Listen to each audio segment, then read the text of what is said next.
Hoje nós temos a alegria de receber o palestrante espírita, divulgador da doutrina, Orígenes Caetano dos Santos Bastos.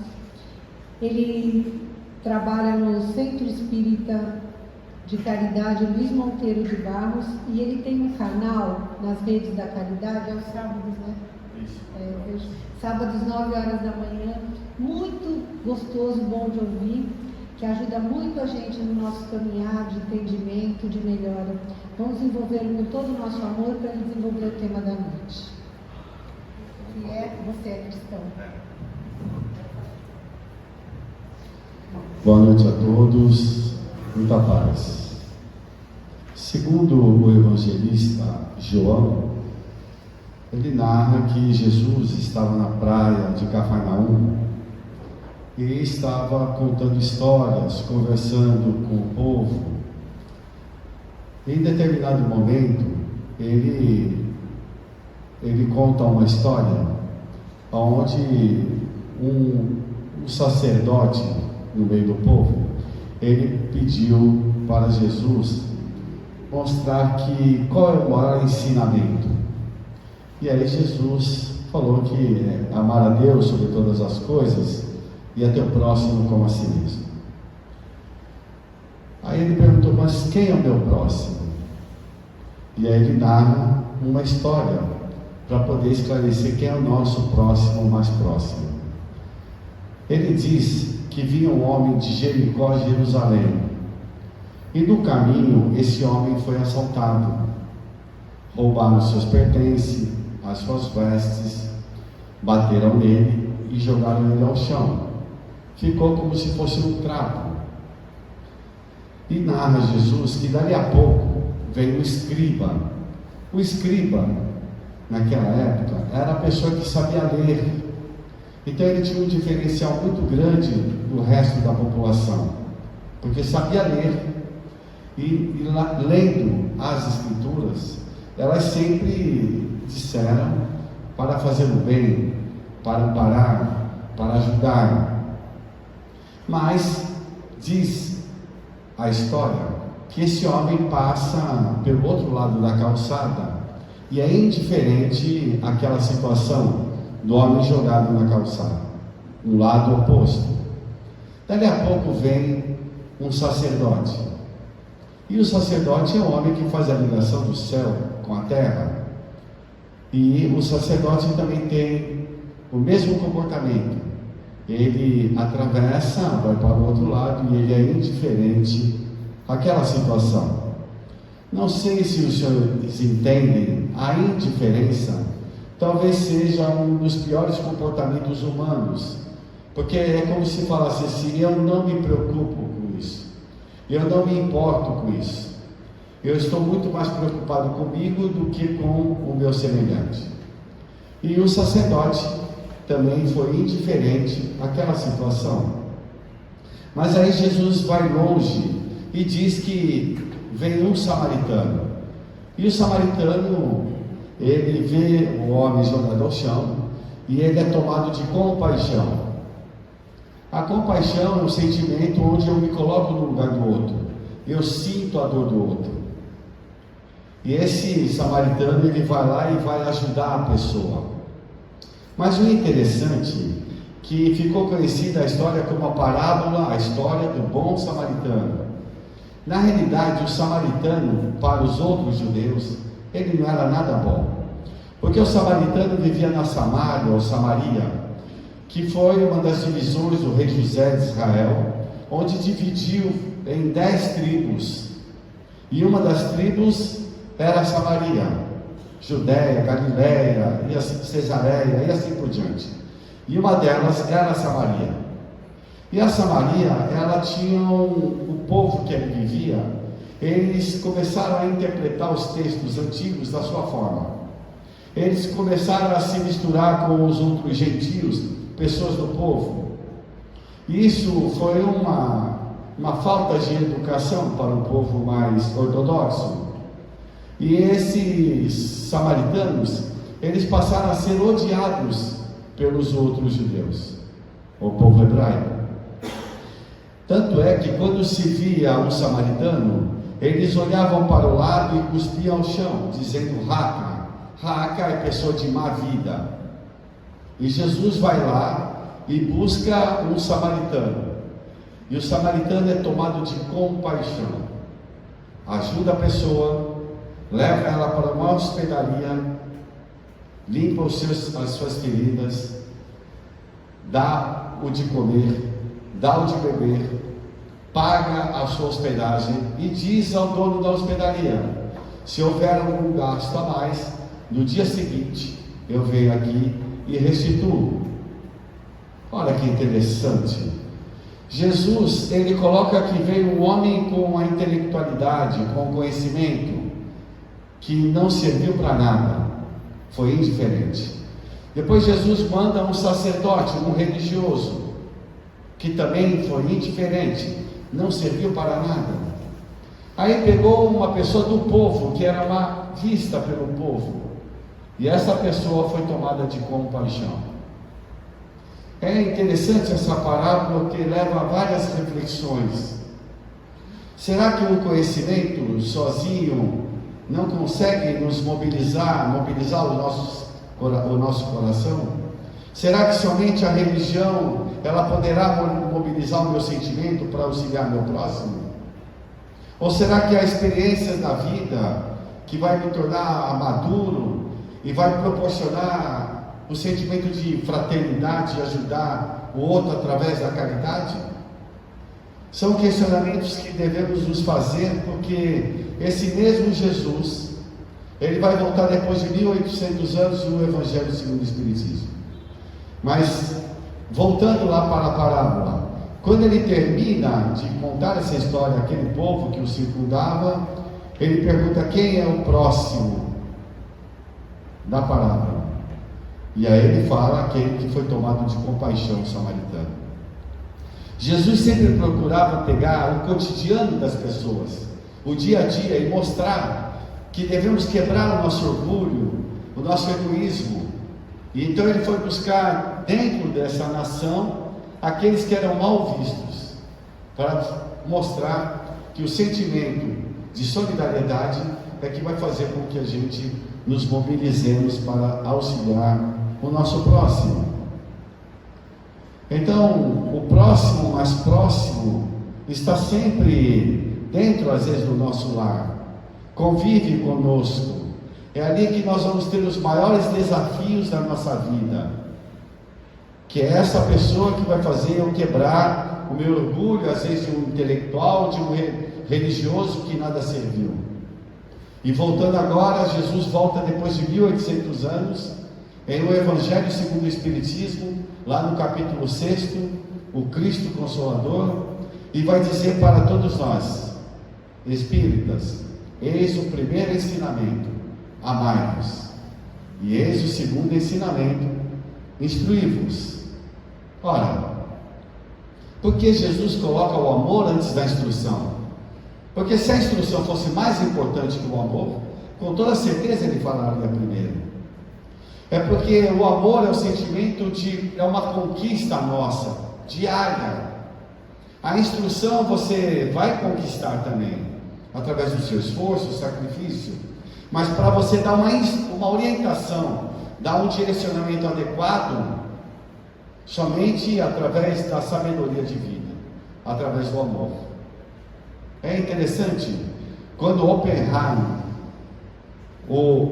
que desenvolveu a bomba atômica, foi conversar com Albert Einstein e levou todo o projeto da bomba atômica, Einstein pegou e jogou ao chão e falou que ele não deveria levar isso adiante, porque sabia das consequências, porque Einstein tinha uma experiência a mais, tinha o sentimento de compaixão, ele sabia a dor que ia ser provocada. Oppenheimer, vibrando na sua intimidade, o desejo do poder, da conquista, sedento, cheio de fome pelo poder, ele acaba cedendo aos impulsos e acaba levando à formatação da bomba A. Para que a gente entenda que esse direcionamento quem vai dar vai ser as experiências de vida, vai ser os relacionamentos, onde às vezes podem ser conflituosos, mas são necessários porque nós vamos tirar ensinamentos, lições. E foi assim que aconteceu também com Albert Einstein, que foi considerado, isso no século XVIII, o maior intérprete de Johann Sebastian Bach. Ele foi teólogo, filósofo, médico e organista. Aos 18 anos de idade, ele era o homem mais popular na Europa, o jovem, tinha tudo: poder, fama, dinheiro. Considerado o maior intérprete de Johann Sebastian Bach. Para a gente entender que ele tinha todo o conhecimento, o poder, a beleza. Mas certo dia ele estava no consultório de um pastor presbiteriano, que era seu pai, e lá na mesa central havia uma revista. Na capa da revista havia uma choça de leprosos, e tinha uma pergunta assim: você é cristão? Isso abalou profundamente Albert Einstein, abalou ele profundamente. Ele saiu dali com a intenção de ser médico, foi fazer medicina, depois foi fazer medicina tropical mais 2 anos na França, pegou sua esposa, um piano e rumou para o lugar mais pobre, miserável e doente do planeta Terra, que era o Congo belga. E lá ele se dedica a 50 anos cuidando de leprosos. 50 anos cuidando de leprosos. Todos os anos ele ia fazer uma turnê na Europa para arrecadar fundos e construir hospitais e escolas. Se dedicou 50 anos da sua vida fazendo isso. Ganhou o Prêmio Nobel da Paz em 1952. É uma demonstração de que a compaixão, ser tomado de valores intrínsecos da alma, vai levar o sujeito a fazer coisas inimagináveis, que nós não acreditamos. Porque como pode uma pessoa mobilizar-se e mobilizar uma multidão e convencer essa multidão a ajudar? Foi assim que Jesus escolheu 12 homens. Naquela época não dava para escolher mulheres. Se hoje nós temos dificuldades, imagine naquela época. Jesus foi o primeiro que desafiou a sociedade, o Império Romano, e conversou com uma mulher em praça pública. Foi o primeiro a defender uma mulher em praça pública. Quando vem uma mulher que vendia ilusões, é colocada no meio de uma multidão e Jesus vai lá e defende essa mulher. Atire a primeira pedra àquele que estivesse em pecado. Então, ele escolheu pessoas simples do povo, instruiu essas pessoas de sentimentos, orientou, demonstrou, e essas pessoas tinham a incumbência de iniciar uma nova formatação de comportamento no planeta Terra. Quando ele é crucificado, essas pessoas perdem o ânimo, o chão, mas ele retorna e fica 40 dias e 40 noites comendo, bebendo e dormindo com eles, para demonstrar que ele é o enviado, o príncipe da paz, para que não tivessem dúvidas que quando necessitassem era só pedir que ele lá estaria, e nunca tivéssemos dúvida de que os seus sentimentos, ou melhor, os seus ensinamentos, nunca mais seriam esquecidos e teriam que ser lembrados, porque o ser humano, na volúpia de ganhar a vida e a felicidade dentro da matéria, se perde, deixando a alma, o espírito de lado.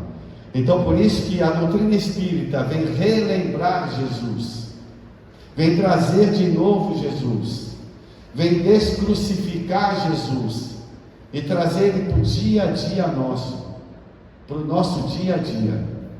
Não é ser carola, quadrado, falar de Jesus ou ter um comportamento cristão, não. É ser de acordo, é ser ético, é procurar se esforçar para ser uma pessoa melhor hoje do que foi ontem. É saber que nós erramos, nós nos equivocamos, mas se nos ajudar um ao outro, conseguimos avançar. Agora, se ficarmos com crítica um do outro, nós estacionamos. Precisamos avançar juntos. Por isso que estamos reunidos aqui, para que através de informações, através da força e o desejo que os bons espíritos têm para conosco, possamos sair daqui envolvidos numa atmosfera que nos dá esperança de uns dias melhores. E é dessa forma que Albert Schweitzer fez essa pergunta para si: você é cristão? Você está dentro, buscando ser um bom cristão? Não é ser uma pessoa perfeita. Nós fazemos confusões, nós cobramos muito do outro. Analise-se, veja você como pessoa, faça uma autoanálise diariamente. Como eu estou me saindo?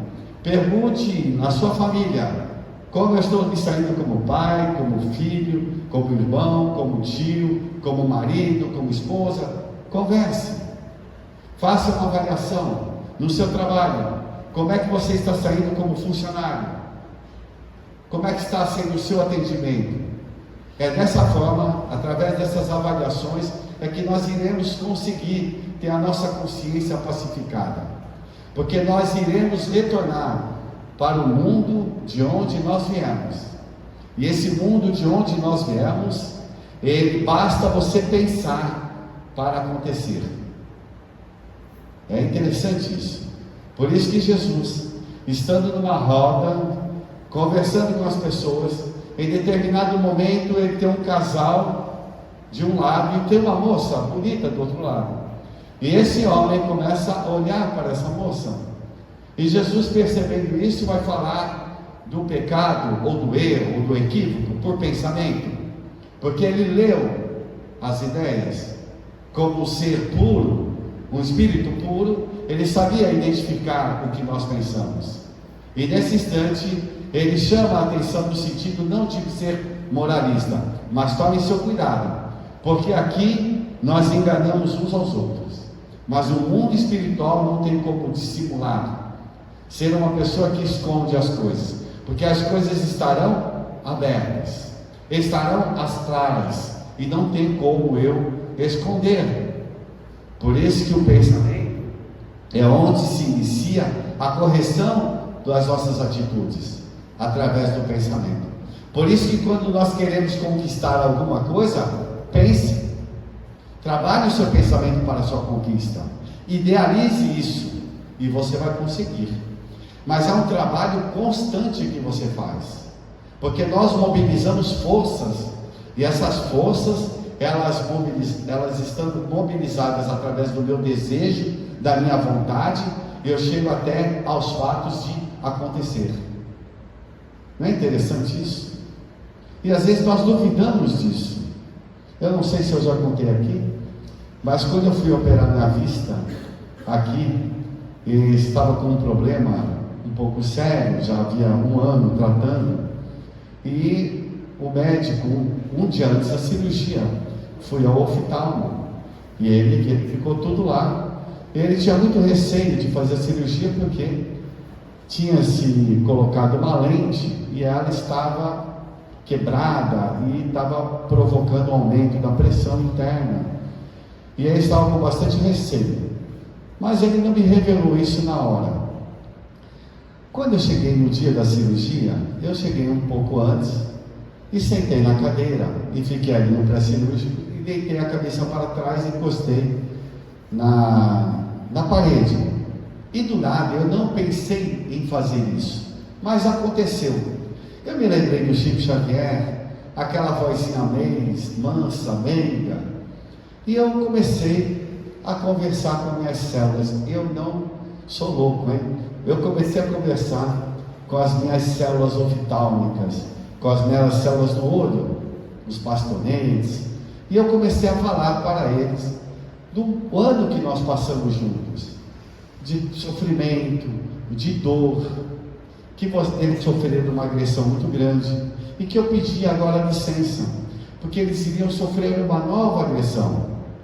Que eles tivessem paciência, tivessem calma, cooperassem um com o outro e cooperassem com os médicos, para que as coisas dessem certo, porque eles seriam beneficiados e eu também seria beneficiado, pela minha visão.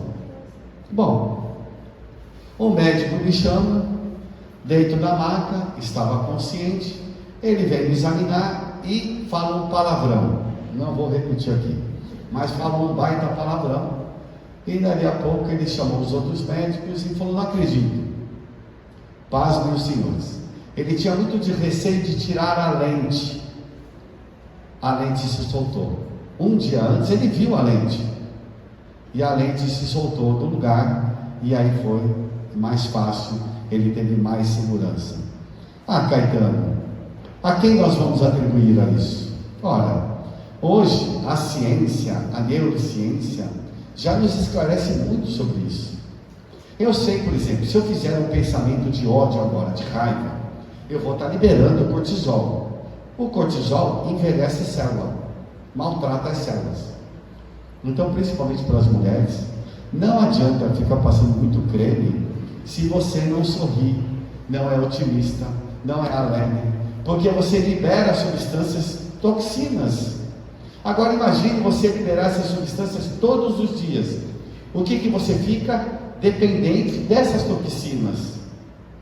A pessoa, quando ela tem uma dependência química de cocaína, por exemplo, ela às vezes tem que ir para uma clínica para desintoxicar. Como nós estamos intoxicados pelo nosso orgulho e pelo nosso egoísmo, nós precisamos nos desintoxicar. E como é que nós vamos fazer isso? Os espíritos deram a fórmula, disseram para nós: fora da caridade não há salvação. Eles não falaram fora do espiritismo não há salvação. Eles não falaram fora da religião não há salvação. Fora da ciência não há salvação. Não, eles falaram fora da caridade. A caridade está ao alcance de todos nós. Todos nós podemos fazer caridade. O que eu fiz naquele momento? Uma caridade comigo, com as minhas células. Conversei com elas. Eu estou vendo que tem pessoa falando: esse cara é louco. Isso me olha bem assim. Mas acontece. Então, por quê? Porque a quem estuda isso já nos revelou isso. Tem aquele famoso professor japonês, Masaru Emoto, e ele fez uma pesquisa durante 12 anos, que tem na internet. As pessoas falam: mas eu não acredito. Ele fez durante 12 anos. Ou a pessoa é um charlatão e não ganha nada com isso, eu não sei que benefício ele tira disso, né? E não ganhou nada com isso, muito pelo contrário, ganha muita crítica, né? Mas ele mostrou uma coisa que a gente entende que é possível. Ele consegue fazer, através do pensamento, demonstrar que essa água, ela pode ser alterada no seu arranjo molecular. Olha que interessante, é o arranjo molecular que muda. Porque o átomo de hidrogênio e o átomo de oxigênio, eles têm um ângulo que é de 17 graus, por isso que vira água. Esses ângulos não mudam, mas o arranjo, a estrutura dela muda. Então, quando ele tem um pensamento de amor, de caridade, ele tem uma forma bela, né? Que é de piramidal, é tetraédrica, tem uma forma muito bonita.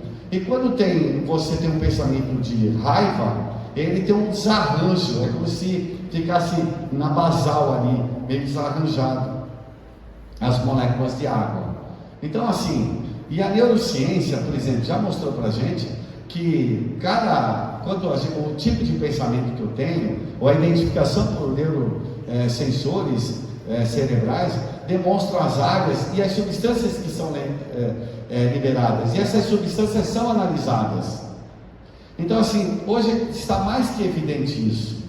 Será que nós precisamos mais o que para podermos entender que nosso pensamento altera o nosso organismo, altera o nosso organismo físico?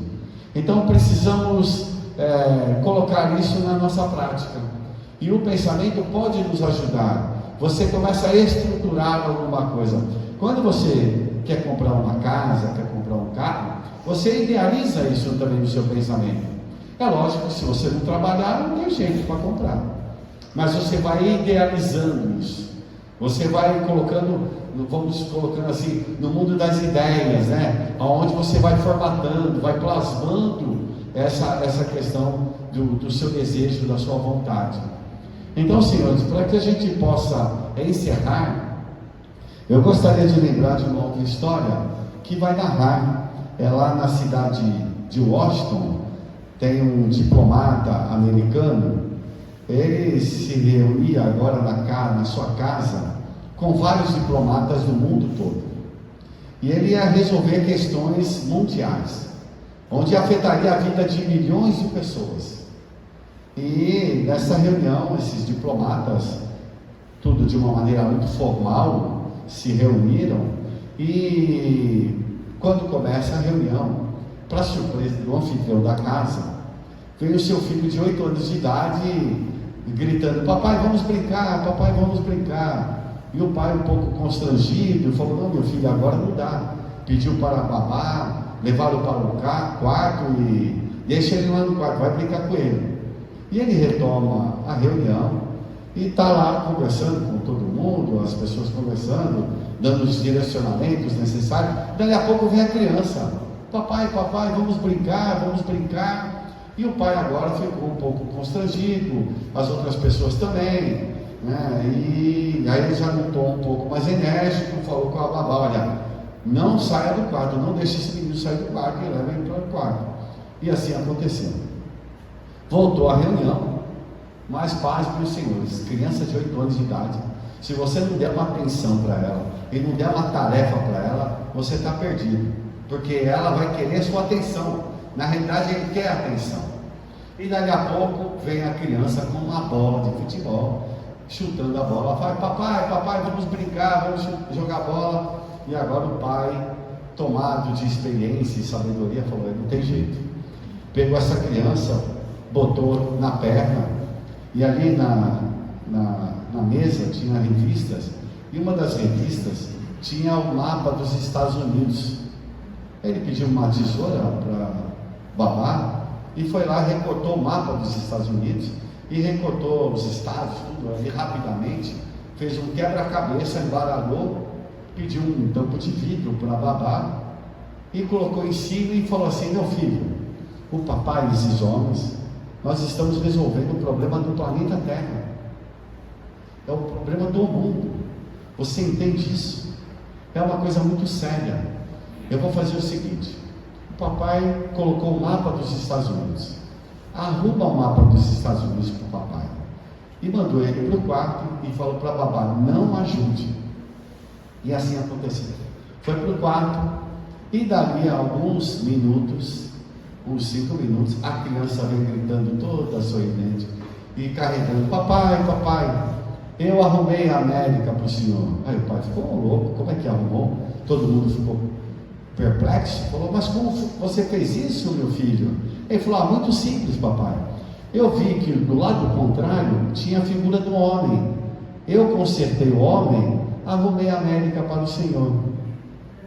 Equivale a dizer que para arrumar a América, para arrumar o Brasil, para arrumar o Congo, a França, nós precisamos consertar o homem. O homem precisa saber do potencial que ele tem, de realização, de mudanças, de transformação, e não deixar que ninguém conduza a sua vida, que os outros ditem as normas da sua vida. É você que tem o seu poder, é você que tem o controle nas mãos. Então não discuta os problemas dos outros, não discuta, resolva os seus problemas, trabalhe para você e, se puder, ajude o seu semelhante. Nesses momentos atuais que vivemos, cuide da sua vida. Por isso que Jesus dizia: para de ficar olhando o cisco no olho do outro, e veja a trave que tem no teu olho, o pau que tem no teu olho, que você não enxerga. Para de ficar vendo picuinha dos outros. Olhe para dentro de si, veja o quanto você tem por realizar, o quanto potencial de transformação você tem. Fico admirado quando eu encontro jovens que estão se reabilitando das drogas. Chegam para mim, às vezes, estou 10 anos, 8 meses e 4 dias sem usar droga. É por hoje. É um sacrifício, é uma determinação que a pessoa faz, é uma escolha que ele faz. Ele foi exposto na sociedade e agora ele resolveu fazer as mudanças necessárias. Quantos vícios nós temos que a sociedade não sabe? Quantas coisas guardadas nós temos? Por isso, senhores, no mundo espiritual, nada fica obscuro, nada fica guardado. Por isso que nós, através do diálogo, através das conversas, através das reuniões, nós poderemos ser muito melhores, porque iremos compreender o problema de cada um, iremos poder ajudar a resolver ou colaborar com o problema de cada um, e os outros também poderão compreender as minhas dificuldades, poderão entender também que eu sou falho, que eu também tenho lá minhas dificuldades e que também preciso de ajuda. E é dessa forma que estaremos todos equalizados, e aí nos perceberemos que nós vivemos uma sociedade igualitária, porque nós estamos expostos um para o outro, e é dessa forma que eu vejo que nós podemos crescer. A doutrina espírita nada mais é que um conhecimento que veio para nós. Foi colocado como uma religião porque tem consequências filosóficas, porque é uma ciência de observação. Allan Kardec fez uma observação e uma investigação, desenvolveu um método científico para provar que esse mundo espiritual é verdade, é uma hipótese. Dentro de ciência nós trabalhamos com hipóteses. Jamais um cientista honesto descarta a espiritualidade, porque o cientista que se diz materialista, é ele que é materialista e não a ciência que é materialista. Isso que precisa ficar bem claro. A ciência ela é neutra, ela vai atrás de pesquisas, ela quer descobrir, quer desvendar o que está encoberto, e através de homens capacitados para isso, ela vai conseguindo conquistar todo o desenvolvimento tecnológico e que nós estamos tendo a graça de ter nos dias atuais. Então, quando Allan Kardec desenvolve um método científico, porque era um homem de ciência da Academia de Ciência de Paris, não era qualquer um, era André-Marie Ampère, era Louis Pasteur, eram pessoas que até hoje nós falamos sobre esses personagens, que deixaram a sua marca dentro da ciência. Foi educado por Jean-Henri Pestalozzi, um homem na área da educação conhecido mundialmente. Então nós estamos tratando de pessoas sérias que não vieram brincar com esse conhecimento, e esse conhecimento foi trazido para relembrar um ser extraordinário que foi Jesus. Quando nós falamos de Jesus, nós não podemos ver religião, nós temos que ver um ser extraordinário que veio alterar o panorama de comportamento do planeta Terra, veio mudar, fez a maior revolução de conduta humana, fez a maior revolução do pensamento humano. É o nosso maior filósofo do mundo, é o maior psicólogo do mundo, mas nós temos dificuldade porque deixamos ele dentro de um compartimento religioso, diminuímos Jesus, deixar ele num compartimento, e dessa forma nós retardamos o nosso crescimento, o engrandecimento que nós temos por realizar. Então, senhores, a pergunta que fica de ser cristão é uma reflexão que nós devemos fazer diariamente. É lógico que Cristo é um desses grandes personagens do nosso sistema, aonde nós temos outros grandes personagens. Para nós espíritas, ele é um modelo a ser seguido, um modelo de modelar a alma, de transformar a alma num ser melhor. É dessa forma. Não pediu para nós nada além disso. Não precisa dar vida, não precisa nenhum outro sacrifício a mais, mas sim o sacrifício de transformação, de mudança, de não parar de trabalhar para o seu crescimento espiritual. Saber que a sua realidade não é essa, a sua realidade é espiritual. E que daqui a pouco nós retornaremos para o mundo espiritual. Por isso que nós estamos nos preparando para o retorno do mundo espiritual. Porque esse mundo não é nosso. Aqui é uma gaiola com as portas fechadas. Nós somos passarinhos que queremos voar. Por isso que o desencarne não é nenhuma tragédia. Porque existem leis perfeitas no universo. E jamais poderemos ter dúvidas dessas leis.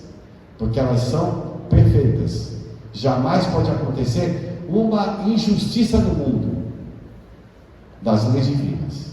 Dos homens acontece diariamente. Mas das leis divinas não pode acontecer. Porque senão tornaria-se um caos.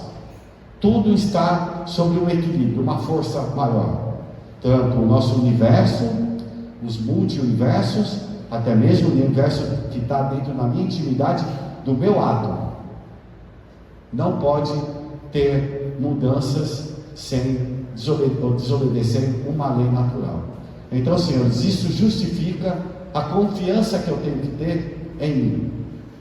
Porque Ele depositou essas forças, esse potencial em cada um de nós. Então basta que nós possamos agora, através de uma reflexão, fazer as análises necessárias e seguir em frente. Que Deus nos ampare, nos abençoe, cada um dos seus retorne aos seus lares envolvidos em muita paz. Posso falar do programa? Pessoal, vocês saindo daqui, pega o celular, não pega agora que fica mal, né? Mas pega o celular, vai lá no YouTube e põe nas redes da caridade e se inscrevam, porque ninguém está nos vendo, então eu preciso de alguém que nos assista. Eu peço a caridade de vocês se inscreverem, e aos sábados, às 9 horas da manhã, pelo YouTube, a gente tem um programa lá falando sobre a doutrina espírita, tá bom? Muito obrigado.